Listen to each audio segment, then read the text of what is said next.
like decide at your legislature. The next executive power to do that too. Or they will say to the president, you have overstretched your power, you are not allowed to alter a constitutional amendment, and the constitutional amendment is quite clear. So it could go either one of those ways. But you are right, there is a question about whether he has the power to make the pronouncement in the first place. But if they do that, that would be blatantly incorrect. Because they only reading the first third of a whole sentence. Well, it depends. Like I said, if you read the Constitution, the 14th Amendment, and it reads, people are subject to the jurisdiction thereof. Right. Very true. Any place in the United States has legal authority, or at least that's traditional understanding, right? The administration is arguing, in the jurisdiction thereof, does not apply to those people who are not here legally. So it's a question which is in the gray. We'll decide whether the president has the power to make pronouncements about constitutional amendments. Because sometimes the executive branch is given leeway in how they enforce certain things. So you can enforce the Civil Rights Act, right? But do you enforce it super strenuously? Do you only enforce it a little bit? Right? Sometimes there's gray room in the enforcement power. And so that is part of the question, like whether he has the enforcement power to alter it in the first place. No, I agree with that. I think, when I watch the hearings, the people that are arguing the fact that if someone came from someone else and merely just had a baby, that, that person becomes a citizen, the people who are pro that position were only arguing the fact that the 14th Amendment says people who are born or naturalized in the United people who are born or naturalized, and then they get to the end of the sentence and say are citizens of the United States. To me, I think it reads born or naturalized. So I think it's 15 there. No, I know that's what it says. Oh, I said it's okay. But the people that are defending, the people who are opposed against Trump, they're only trying to cite the first third of the sentence, and then they skip to the end to say are citizens of the United States. The problem with that I see is that, number one, the word "and" is in the first sentence twice. So at the end of the sentence, it denotes the two citizenship statuses that every American has. You have a United States citizenship, and you have a state citizenship. And both of those citizenships are conjoined with the word "and." Well, if you apply that same logic to the first half of the sentence, all persons born and naturalized in the United States and subject to the jurisdiction thereof. That means there's two conditions that need to be met. Now, I agree with that part. When I read the 39th congressional notes, the way they spoke about what that phrase meant was subject to the complete and full political jurisdiction.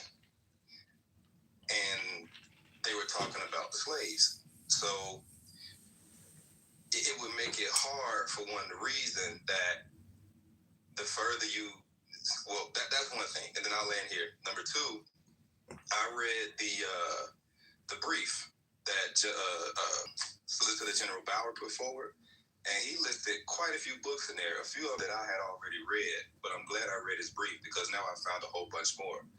And one of the things that they highlighted was the last word in that first sentence is reside. And what he's putting forth is that the term reside does not mean what we think it means today. They use the term reside to speak to the law of domicile. And in the one of his sources is actually what I'm reading right now, the law of domicile. And that's like a whole thing as well that talks about Sorry, the lead. Put that in the chat so I can look at it. I like their books. So I'd love to see it.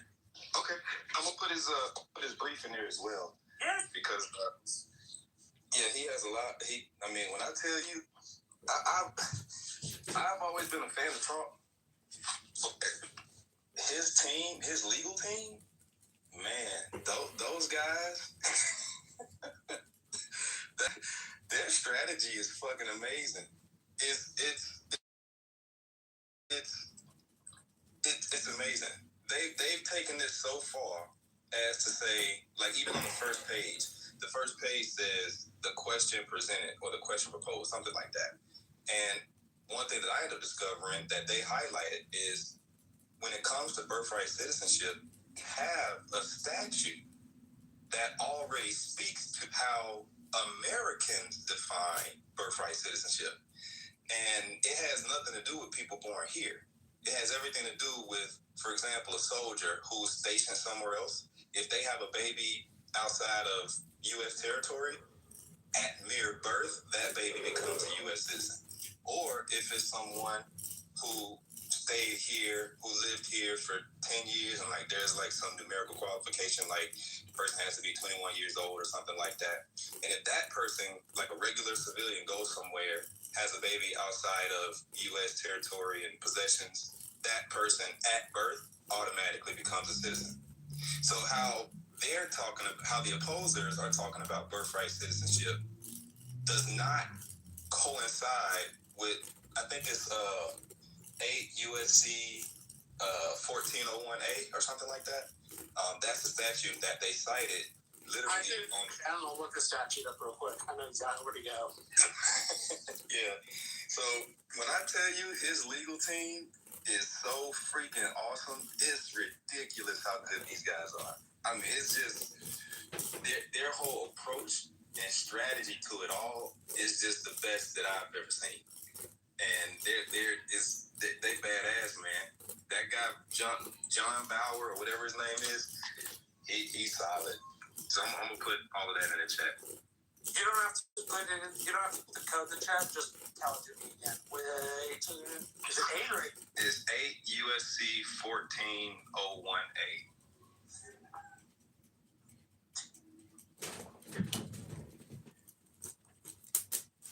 Let's see.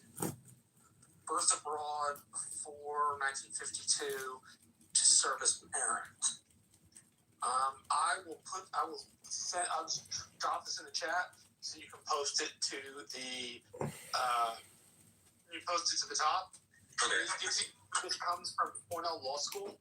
They have a repository for federal code, which makes it really easy to look up, and that way everybody knows what we're all talking about.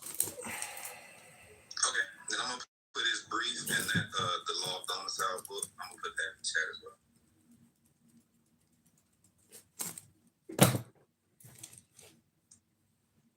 Oh, I'm glad we got a lot of work done here today, gentlemen. Great work. Good job. Hell of a job. You did all such fabulous work. You should be all so proud of all the work you did. Patriots, God-fearing, wonderful Americans. Excellent work, soldiers.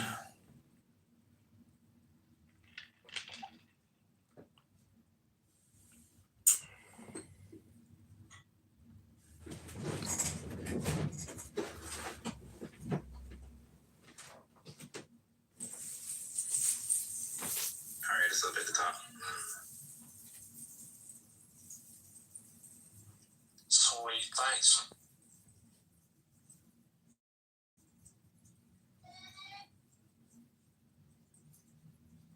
All right, so the law of domicile book is in the chat, and basically, I grabbed it. Thank you. okay, and basically what they're saying is there's essentially three forms of what could be classified as domicile. The one that would apply to the just people in general, which has generally been accepted. It all goes back to Roman civil law, where the domicile of the kid is predicated on the domicile of the parent. So whatever nation the parent pledges allegiance to, the domicile is rendered down to the kid. Now, thing that Bauer highlighted in the brief was that I can't remember who he said, but whatever lawyer.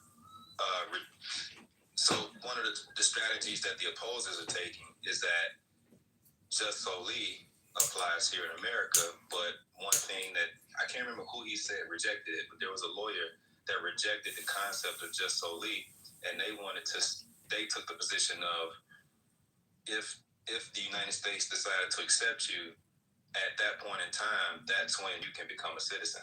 So in order for a parent, let's say from Mexico, to come to America and drop a baby, no, they have to go through the process and sever their ties with their former nation, be accepted by America and they mentioned Great Britain as well. And at that point, once you go through the whole naturalization process, then now you legally have a domicile here. So they like went deep into the weeds, and they actually cleared up a lot of things that I had questions about, that I've been following this ever since it first came out. But it wasn't until I read his brief and I saw all of the books, and I was like, holy shit.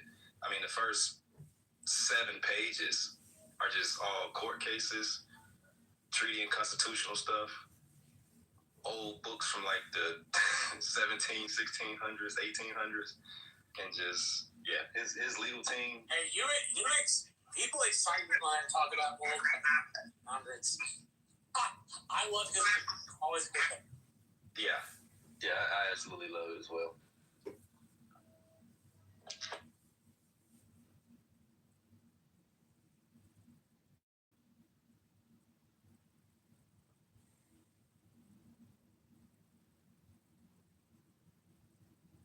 One thing I like that you said, though, as you bring it up, is how you read it, and it's that and then it talks about, that allegiance to your other country.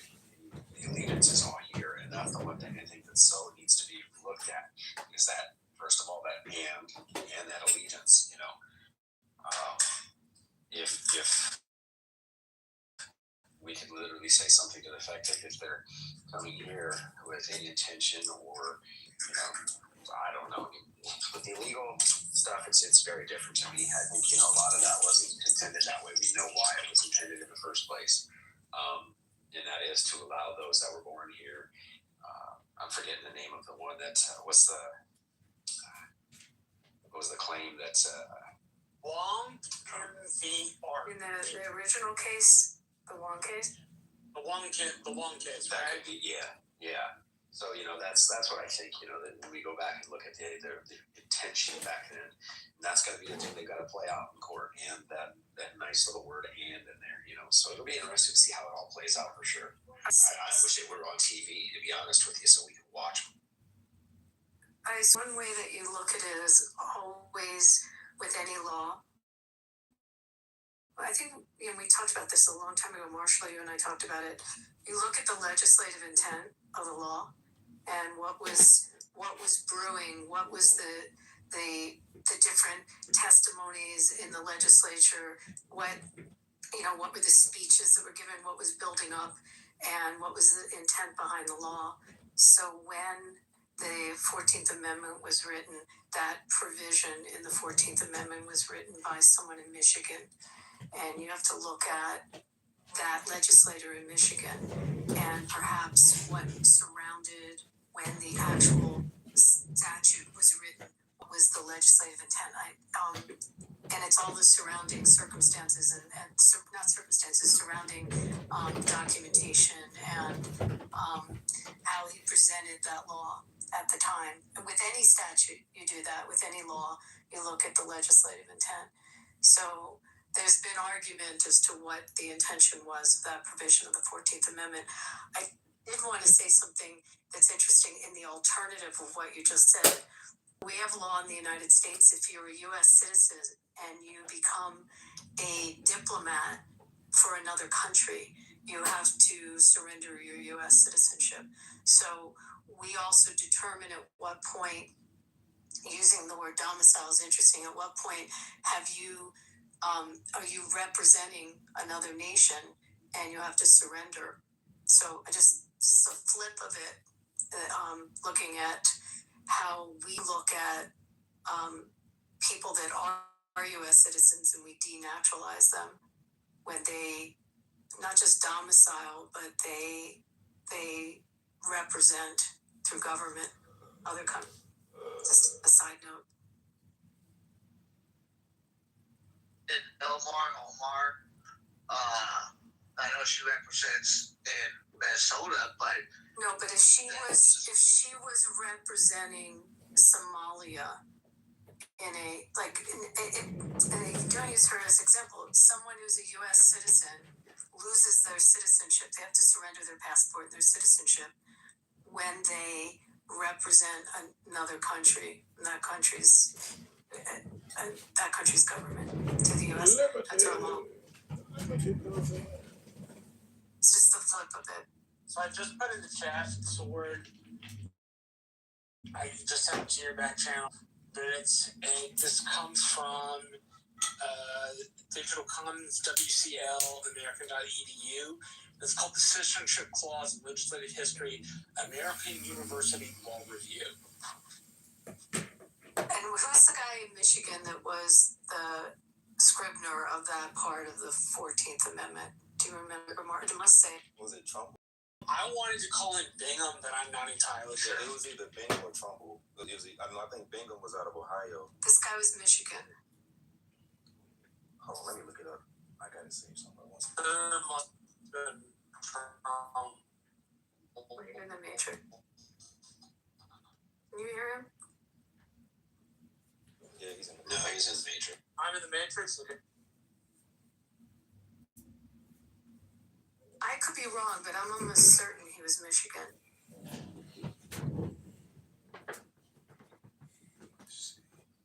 Picking your nose, What was Pickering. he doing at that time? How did he present that when he was presenting this proposed law?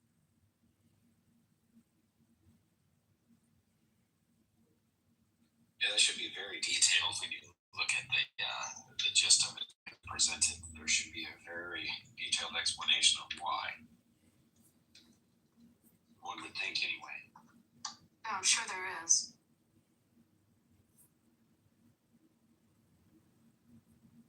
An old law. Juggling our fears are tracing halos on them. Our communication is hypnosis. Every sentence swings a line. You can call it love or persuasion. Both are reaching in the night. Our communication is hypnosis. From a whisper to a shout, I'm just choosing brighter colors for the picture in your doubt. Critics on a crystal edge, measuring the leap you take. Love letters in your junk folder, still trying to rearrange you. Persuasion in a lab coat, informative, kind of glowing. Here's a future you could live. Hey, if you let it in your bloodstream. All communication is hypnosis. Every sentence swings a light. You can call it love or persuasion. Both are reaching in the night. All communication is hypnosis. From a whisper to a shout, I'm just choosing bright colors for the picture in your doubt. What if this is the opera and your breath is the overture? Every thought in your orbit singing, you are something new. All communication is hypnosis. Every sentence swings a light. You can call it love or persuasion.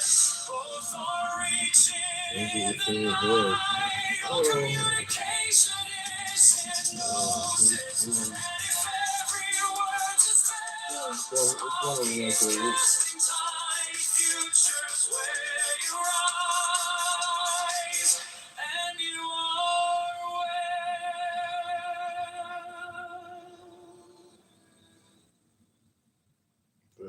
Very wise.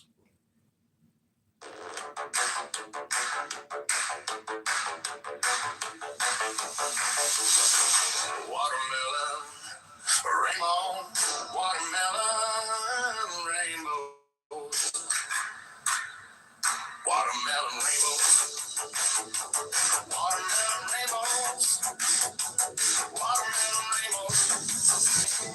Watermelon rainbows. Little orange.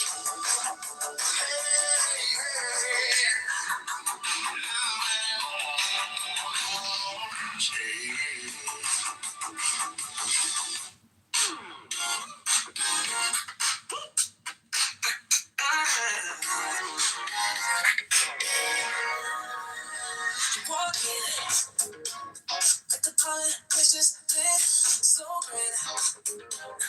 Every head just starts to shift. Big day. Get your light inside the room. John, oh, yeah, it's like something new. Pull me closer by the collar. Say I don't usually the color. But tonight you wanna ballad. We can make this city color. You got me. Do it at the midnight force. Yeah, right here. In the center of a room. Pain in my head. Feel you.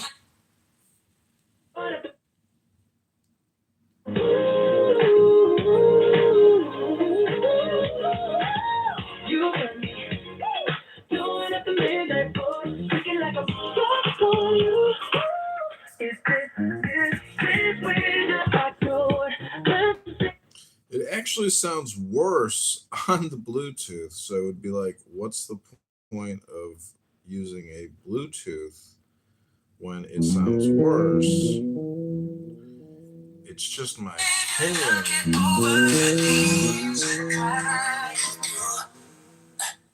Small talk, but your fingers draw a line. Let it rock by the box you had in mind. You left. All the promise that you make on tax reform, go Chicago, make you swing. Let that cafe feel the drama, so sweet. Let's put something hotter than the summer. Go to Chicago, mayabo.com. John Kitover, that's the one I'm on. You got me, doing at the midnight floor. Right here, in the center of the room. Pen in my hand, future a plan. Word after word, we're changing the rules. You got me. Do at the midnight force, thinking like I'm stuck on you. If this is hell, I just want to say that it over. Vision rolling us through. Yeah. Life's fading, but we don't slow down. Don't slow. Street lights tracing over this town. If this is just a campaign high, then stay locked in. Never ask why. Never ask. You got me. Doing after midnight force. Right here. On Chicago, mayabo.com in my hand. Future a plan. Part of the war. We're breaking no rules. You got me. You're doing it. Do it at the midnight force. Like you really stay on you. Just a little rider. This is a wager. I just wanna save you. Can't get over. Leading Chicago with you.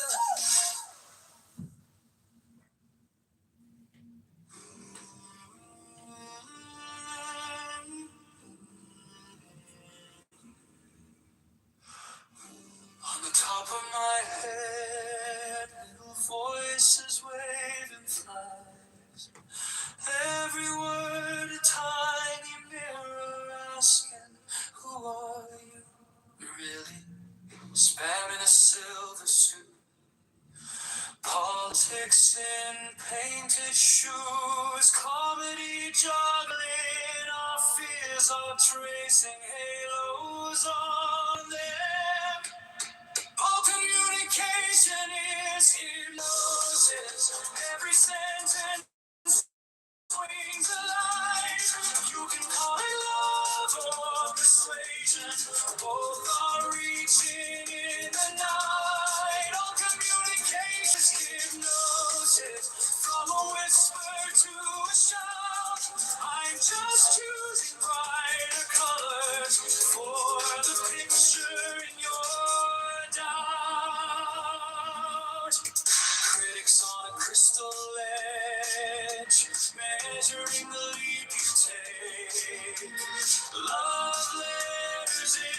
junk folder, still trying to rearrange you. Persuasion in a lab coat, informative, kind of glowing. Here's a future you could live. Hey, if you let it in your bloodstream. All communication is hypnosis. Every sentence swings a light. You can call it love or persuasion. Both are reaching in the night. All communication is hypnosis. From a whisper to a shout. I'm just choosing bright colors for the picture in your doubt. What if this is the opera and your breath is the overture? Every thought in your orbit saying you are something newer. All communication is hypnosis. Every sentence swings a light. You can call it love or persuasion. Both are reaching in the night. All communication is hypnosis. And if every word's a spell, I'll keep casting tiny futures where you rise. And you are well.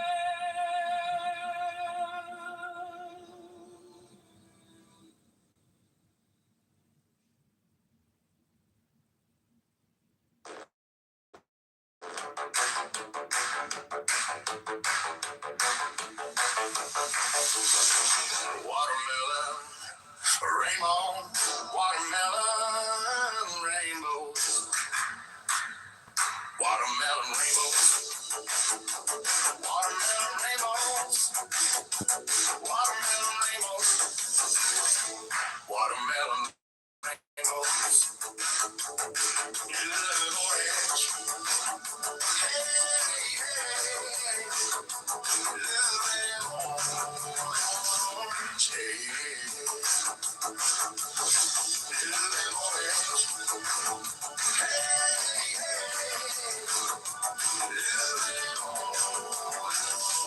hey,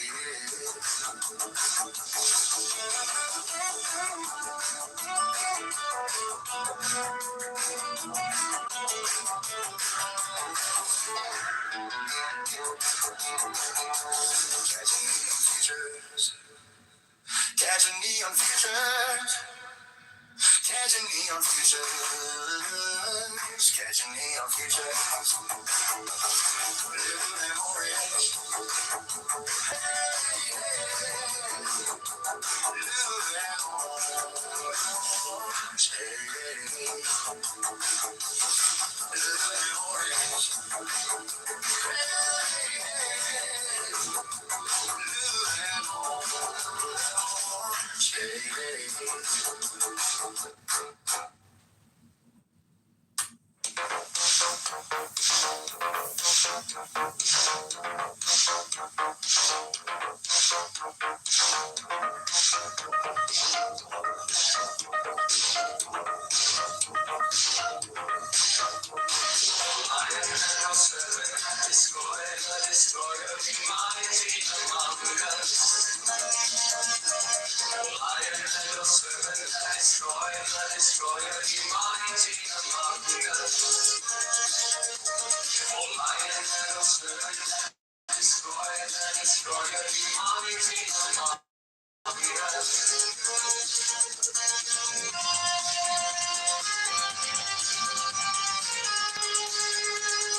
The priest joins hands upon the breast of the priestess and takes back his lance. He turns to the Puano, lowers and raises the lance and makes upon them. Do what thou wilt shall be the whole of the law.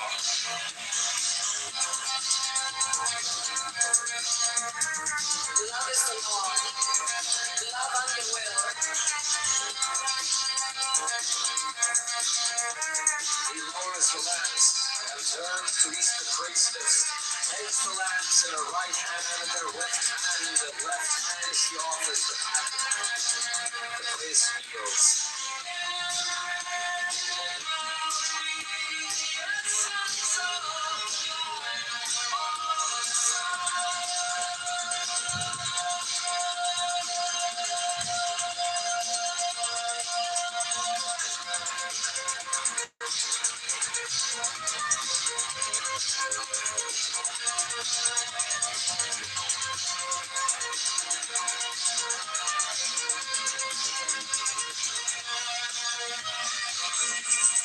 He takes the host with the right hand and makes with it on the paddle and consumes it.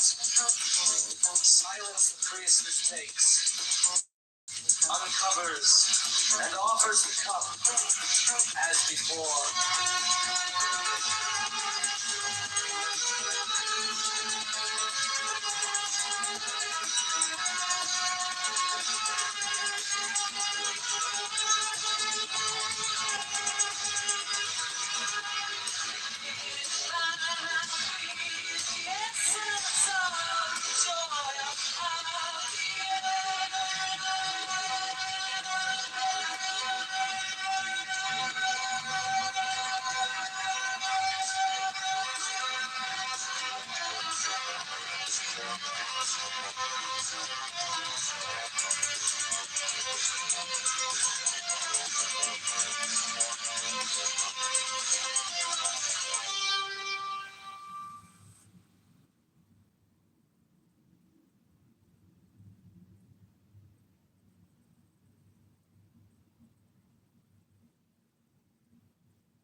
hands replaces the cup and adores music.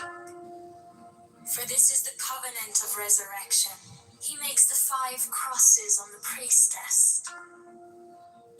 Accept, O Lord, this sacrifice of life and joy. True warrants of the covenant of resurrection. Oh, they banned my Clubhouse account. Damn, they kicked my Clubhouse account. Whoa. Who kisses it? He then touches her between the breasts and upon the body. He then flings out his arms upward as comprehending the whole shrine. Let this offering be borne upon the waves of aether to our Lord, and Father the Son that travelleth over the heavens in his name on. He closes his hands, kisses the priestess between the breasts, and makes 3 great crosses over the paten, the cup, and himself. He strikes his breast. All repeat this action. Hear ye all, saints of the true church of old time, now essentially present, that of ye we claim heirship, with ye we claim communion, from ye we claim benediction in the name of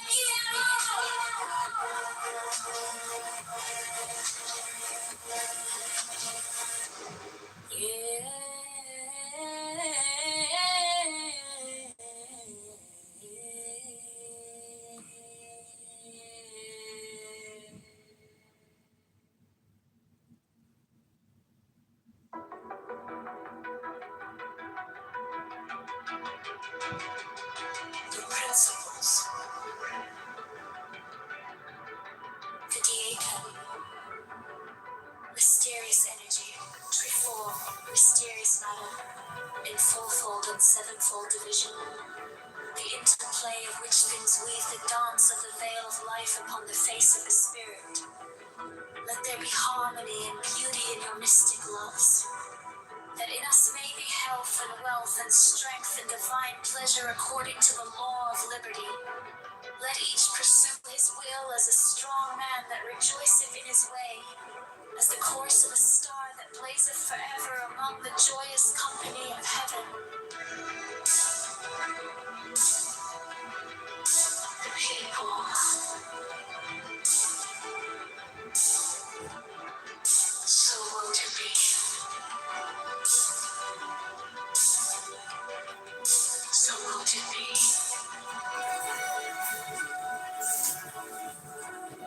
The people,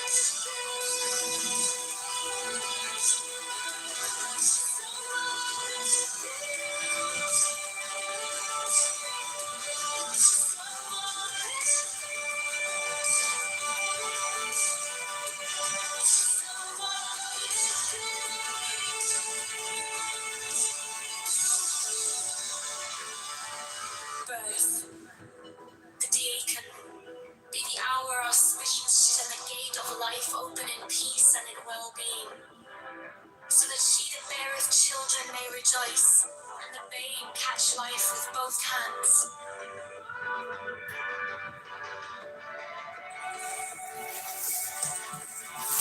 So mote it be.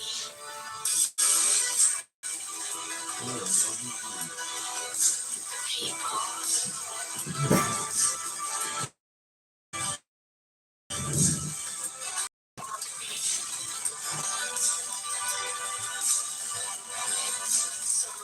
Sound like a robot.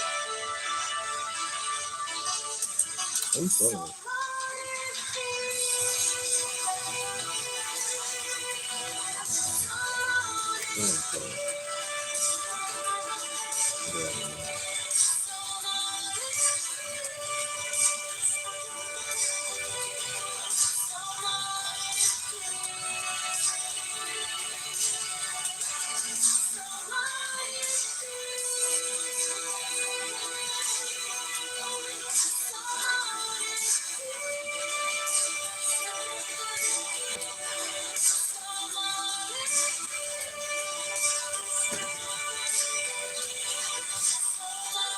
Oh, they took out that Clubhouse account too. They're deleting all my Clubhouse accounts.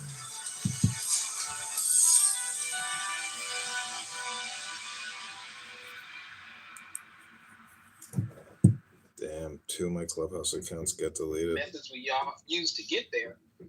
Then. All right, this is Universe. They just clipped 2 of my Clubhouse accounts. I'm shocked. Like, why am I still being targeted by Clubhouse? Or Clubhouse users? Oh my God, they took out another one. They deleted 3 of my Clubhouse accounts today. I can't believe it. Can't believe it. This is unbelievable. It's targeted. This is a targeted assassination. Oh, can't believe that I got hit. I'm being assassinated by the Clubhouse police. What a tragedy. This is such a tragedy. Let's see, what about this one? No, they took out that one too. I can't believe it. They've deleted all my accounts. All of them. No!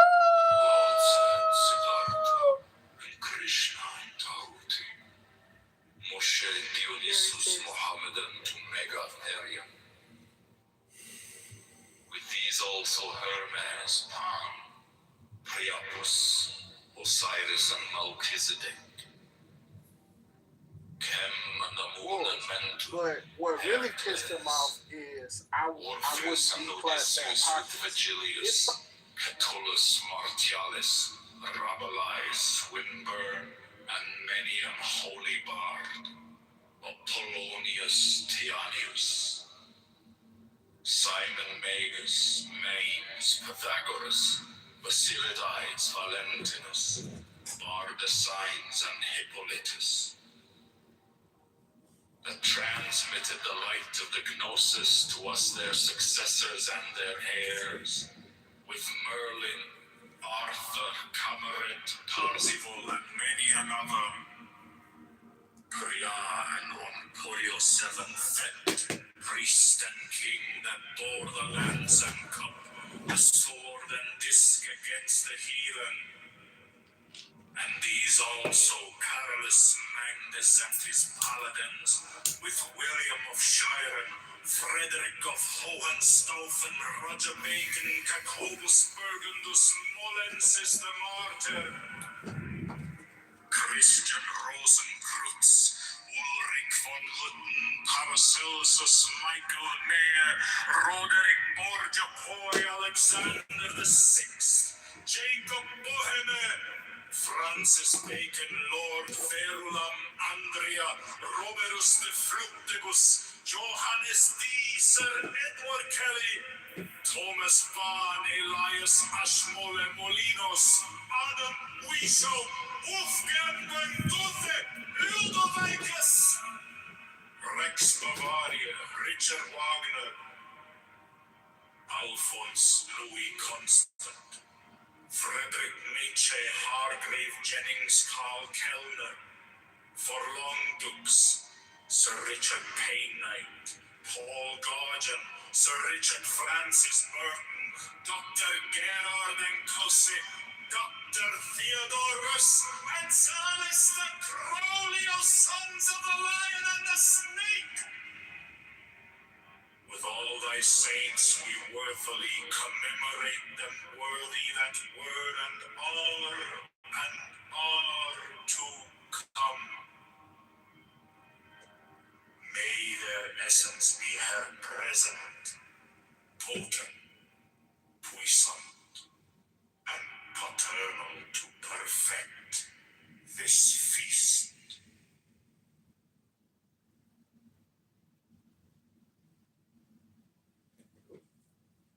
But to love me is better than all things. If under the night stars in the desert thou presently burnest mine incense before me, invoking me with a pure heart, and a serpent flame therein, thou shalt come a little to lie in my bosom.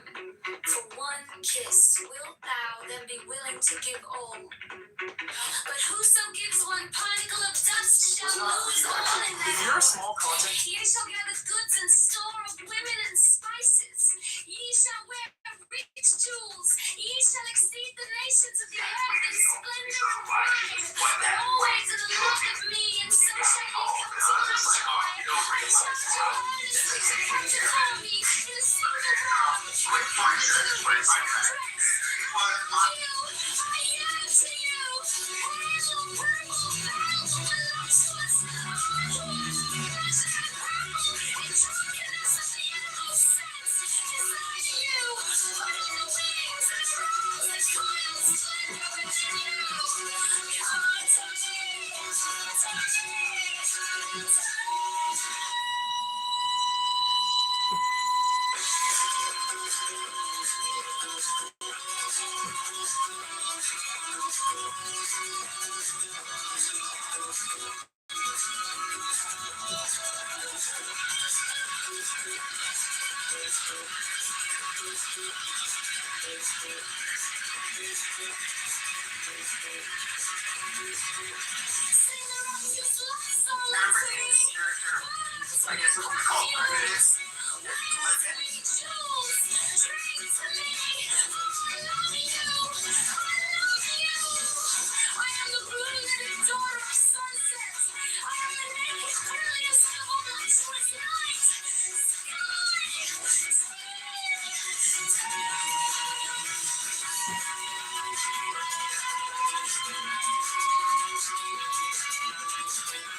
La parada del bus, la señora con su cruz me pregunta,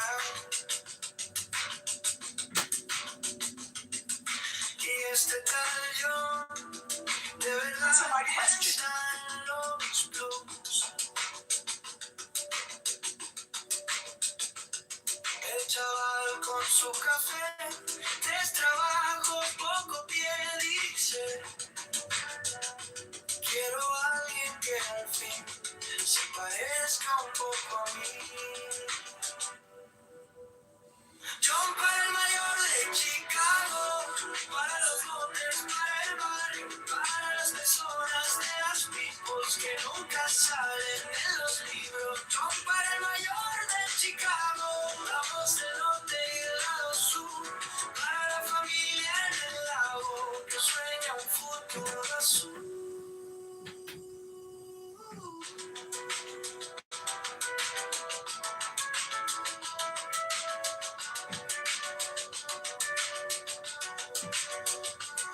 En la esquina del tianguis, la abuelita haciendo tamis dice,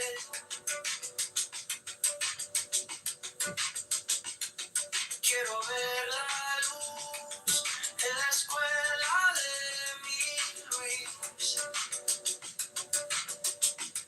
Taxi lleno, tráfico, un suspiro cínico. Si votamos esta vez, cambiará lo que se ve de lo. John para el mayor de Chicago, para los motes, para el barrio, para las personas de las tipos, pagando cuentas con sus ritmos. John para el mayor de Chicago, la voz del norte y del lado sur, para la familia en el lago que sueña un futuro azul.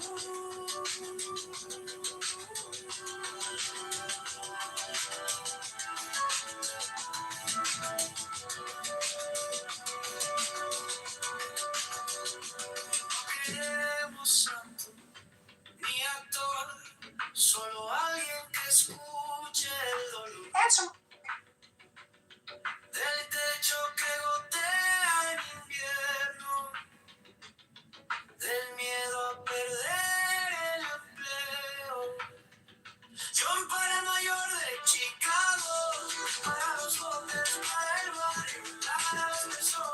las tipos bailando en la línea del mínimo. Yo para el mayor de Chicago, la voz del norte y del lado sur. Para la familia en el lago, que sueña un futuro azul.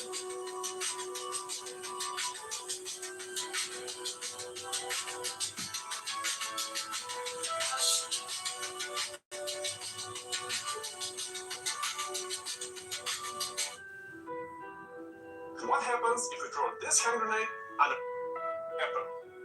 But once I release it, I have only 4 seconds to get to safety.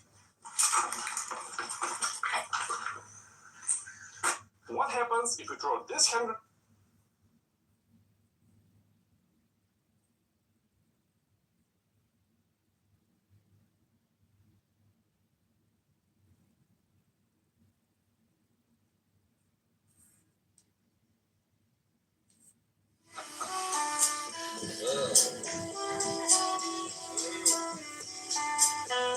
That is something that it ain't.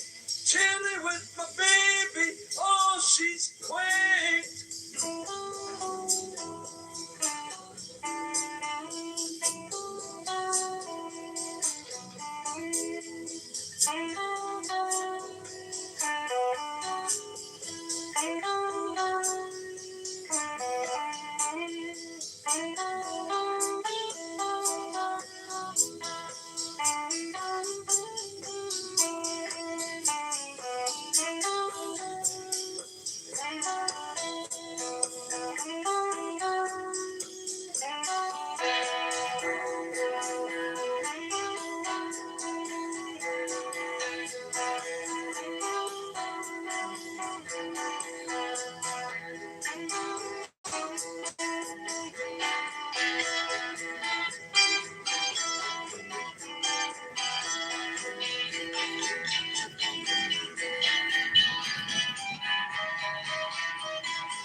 You are my sweet paradise.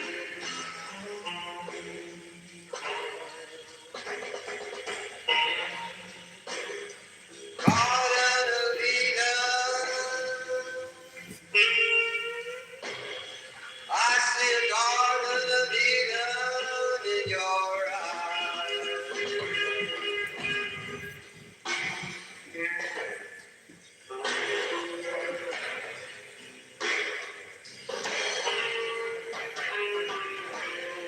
Been so long, baby. I've been searching for you.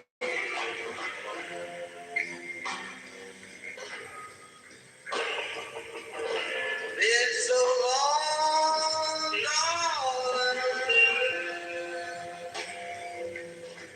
You are a sweet dream come true. And heaven is in your eyes. Oh, take me there. My sweet Eden. My heavenly star.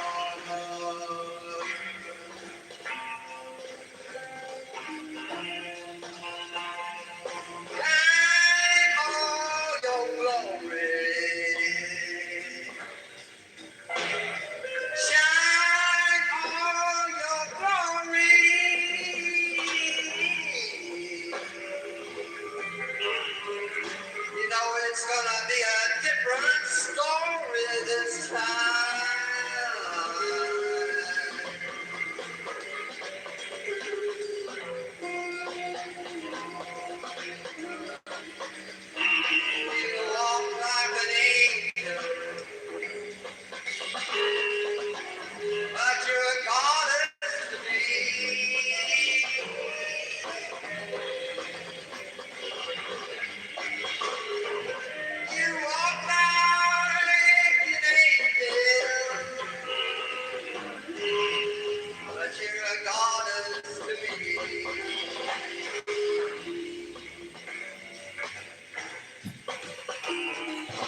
course for nuclear war, it seems like under the normal's account, they'd be justified in waging war with us.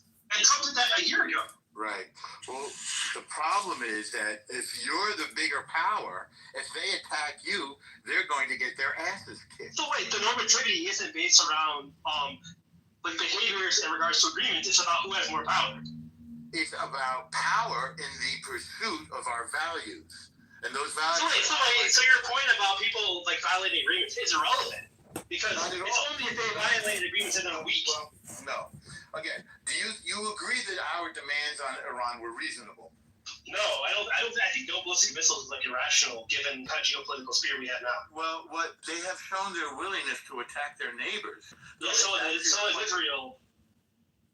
What neighbor did Israel attack? Well, they principally struck Iran before. Wait. Right? Well, no. Iran has been attacking Israel for. Hang on. They attacked Iran. Hang on. They attacked Iraq, Syria, Jordan. Iran attacked over there. Attacking Israel for decades. Fake news. And vice versa. No, not vice versa. Did you forget about the Arab? Did you forget about the first Arab-Israeli war in 1948 before it happened? They did about. Yeah, they did it. They attacked, but they got them. No. Yes, they got them. You guys were engaged in terroristic acts against the British to get them out of there. You were taking over land, which is why they had to knock off. They were taking over land, which is why they had to knock off. You didn't abide by the British partition. You didn't abide by UN 81. You just started confiscating shit. No, you didn't. No, you didn't. You took land and you used the context of the Arab-Israeli war to expel 700,000 Palestinians from their land. You've been attacking your neighbors since your inception, my brother. You attacked the British. You killed British people. You remember the King David Hotel? You know how many British were killed? You even killed 17 Jews in the King David Hotel.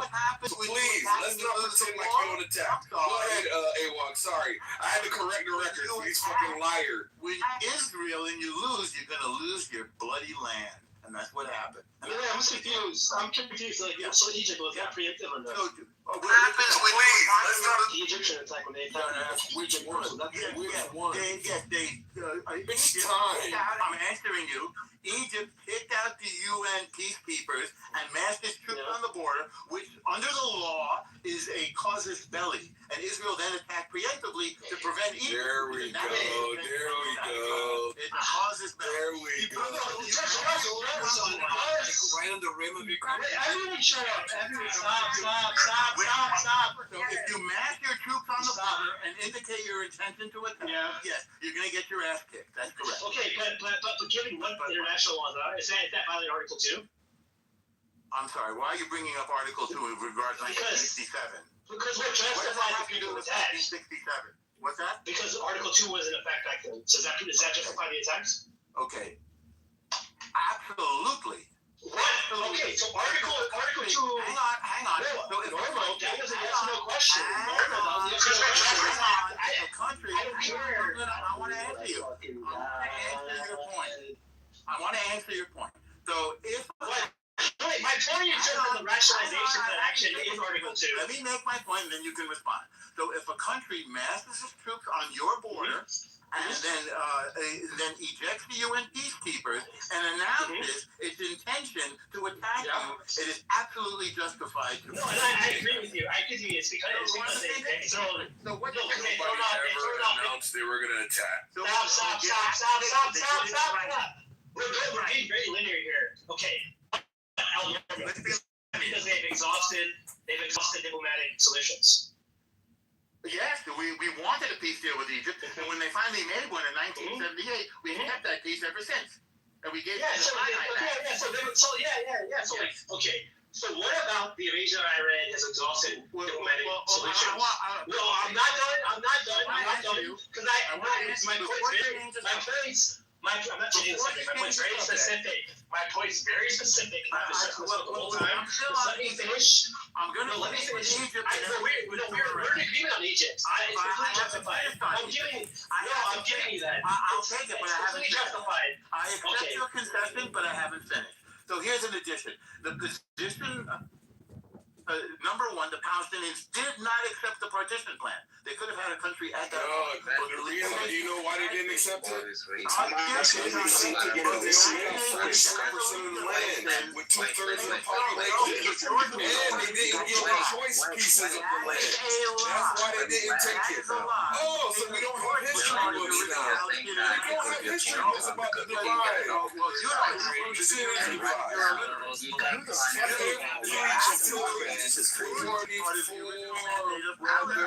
And Jordan was getting entirely.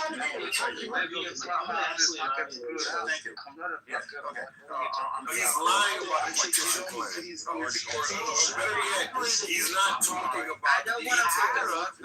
Why he's rejected. The Arabs rejected the partition plan. And by the way, what you've forgotten is that we all know that the British were working on your behalf from the beginning. Correct. So when the British developed the partition plan, it was with your benefit. Anybody can go look at the partition plan proposed, right? You can see how it was a hodgepodge of locations, right? But he could deny that. And because you're illiterate, because you were dropped on your head, you did not know that Jordan was part of the original mandate of Palestine, and it was taken off. You mean Transjordan? You mean Transjordan? No, I mean Jordan. It was called Transjordan back then. It was called Transjordan back then, dong dong. Let's go back. Yes, I'm talking about what is Jordan today. It went entirely to the Arabs. To somebody who's not from there, who's from Saudi Arabia, King Abdullah. But let's go back to what does that have to do about the part blown you away on that matter? Because the partition plan included that. Doesn't mean it wasn't fucking unfair, dum-dum. How does that mean it? Could you just focus on the... Got all of Jordan. So they didn't get less than the Jews, they got much more. So you're saying that the Arabs didn't contest that they got less than the population? No, I'm saying that they didn't.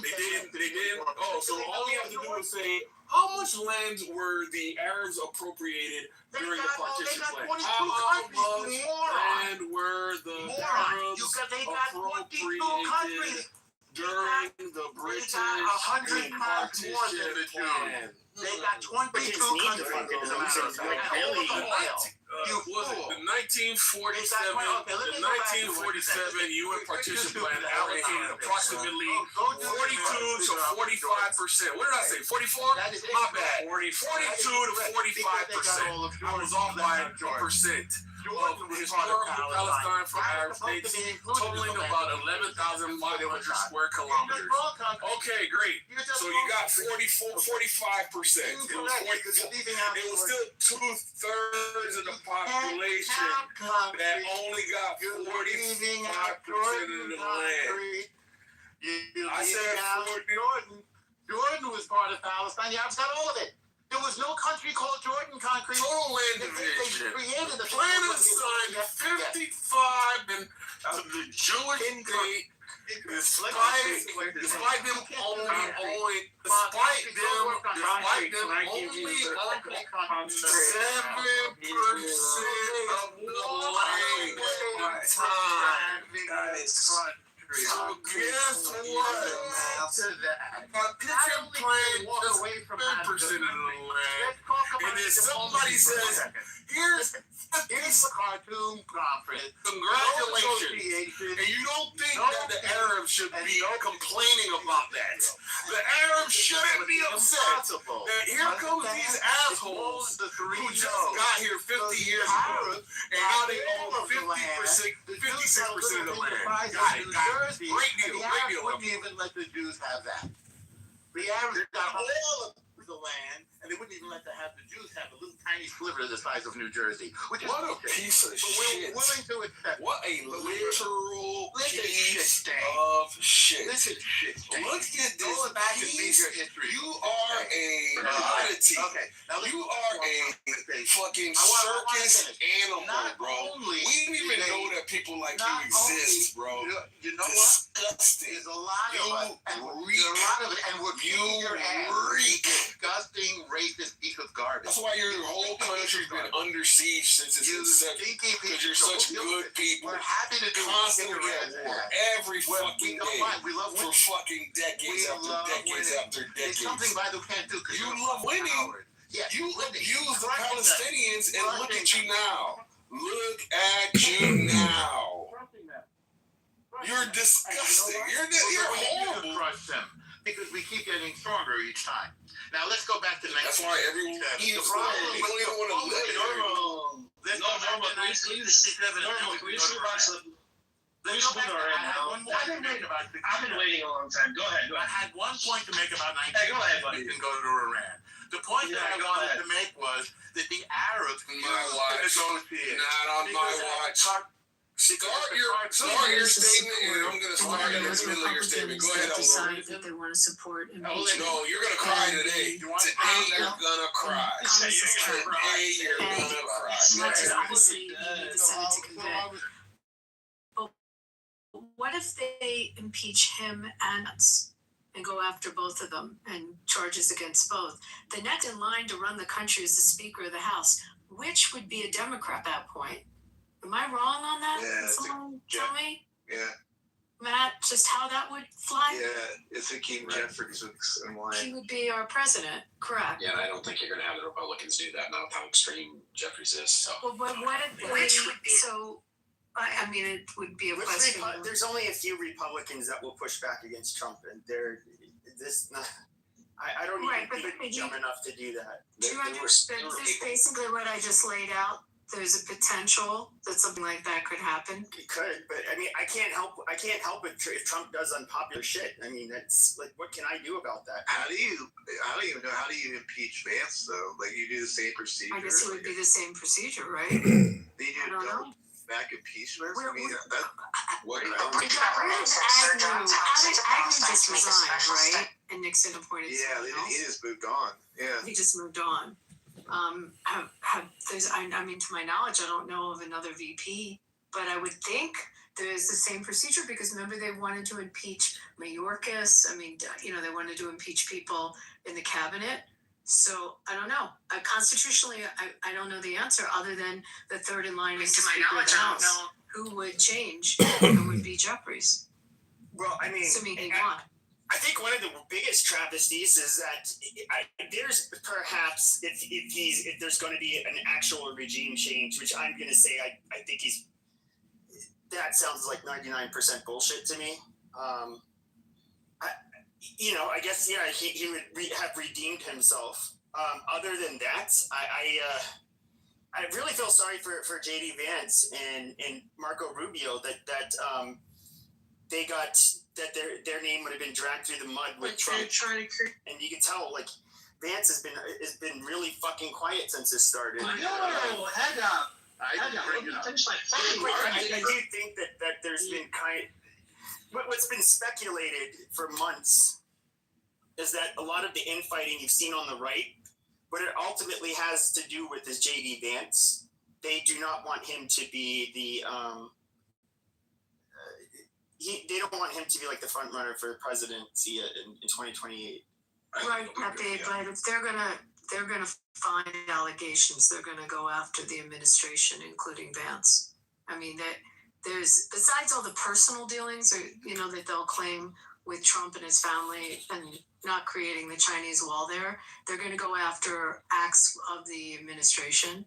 So I don't know. I'm just throwing that out as a crazy possibility. I hear you, but just think about the fallout from that. I mean, I shot you a message. This was about you can read that. It's a piece on special forces. What one of them said, validated through a few people that I know that were the same as he was, and said it's an absolute truth. And you can go ahead and read it. And that's the way they feel about what you're just talking about. So, not a good sign for anybody to. What were they saying?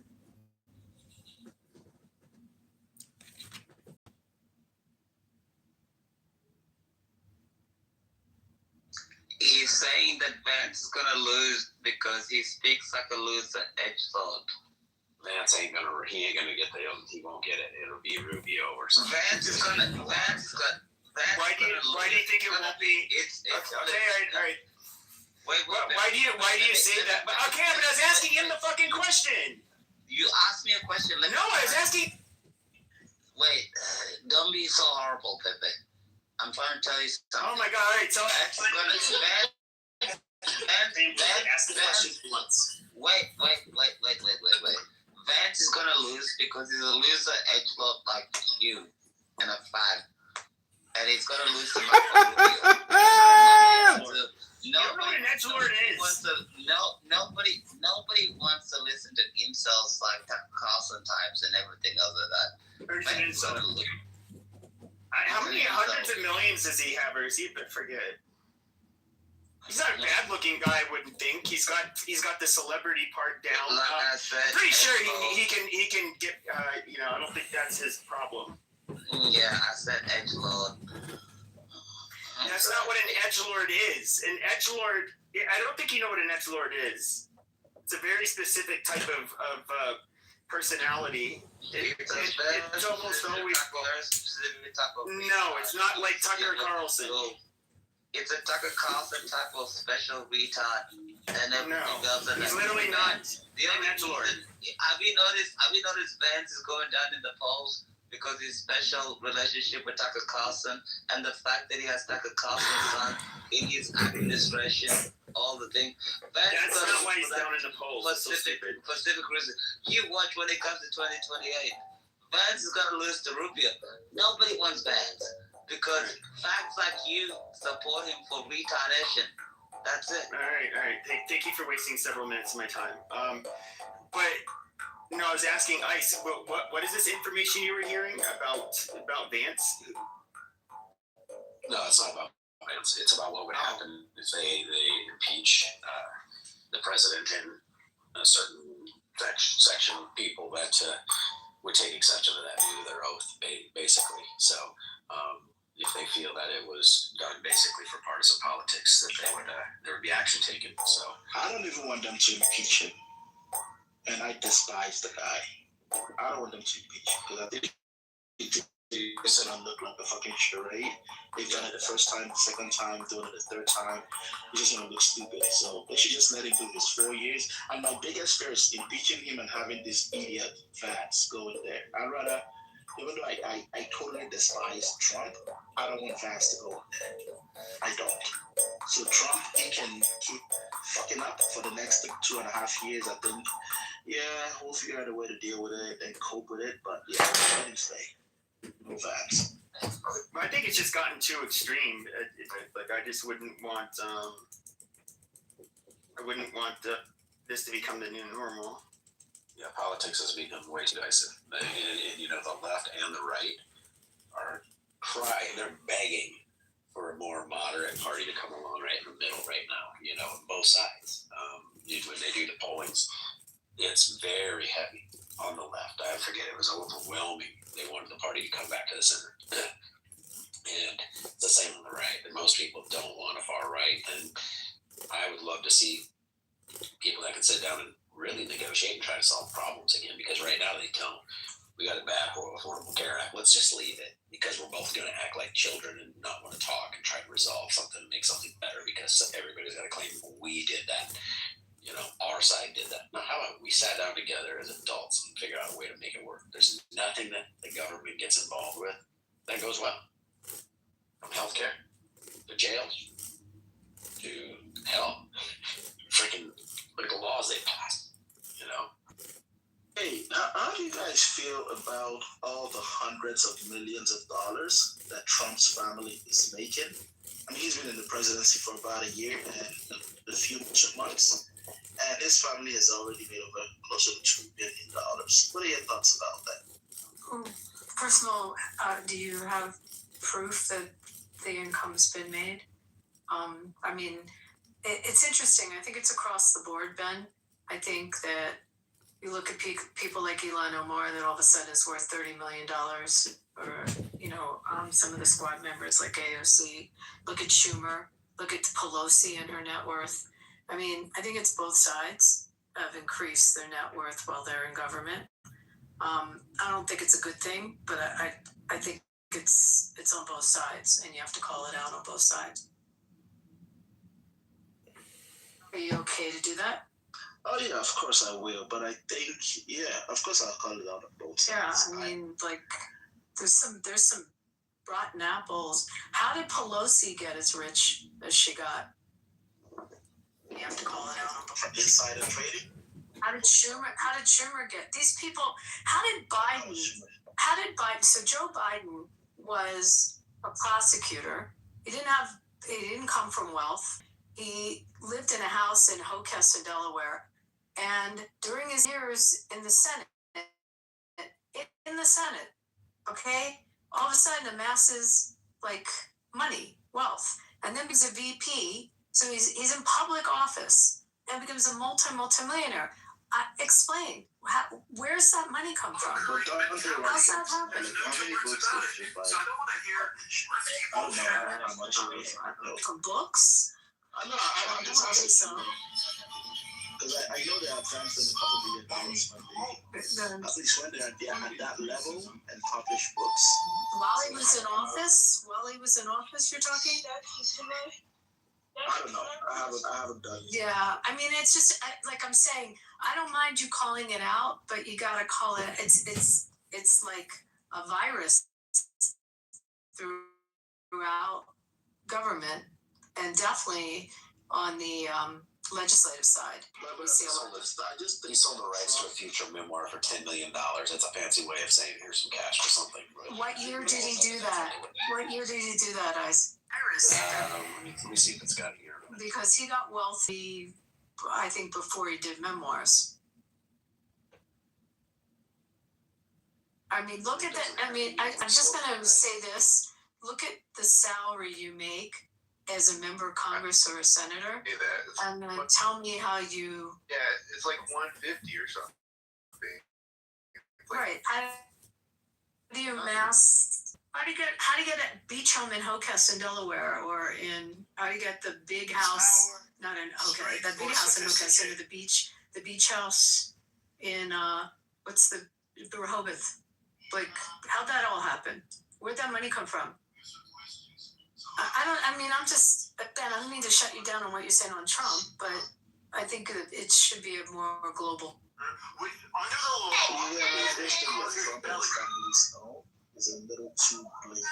I mean, they're striking multi-billion. Not even. They had great wealth. They came in with wealth and businesses. Ilhan Omar came in with what? How'd she all of a sudden get worth $30 million? So do you think that if Trump wasn't president, okay, he sold his memoir. He had wealth beyond $10 million before 2025. That's my point. Where'd it come from? Are you talking for Biden? Biden? For Biden. I think Ice just said that he.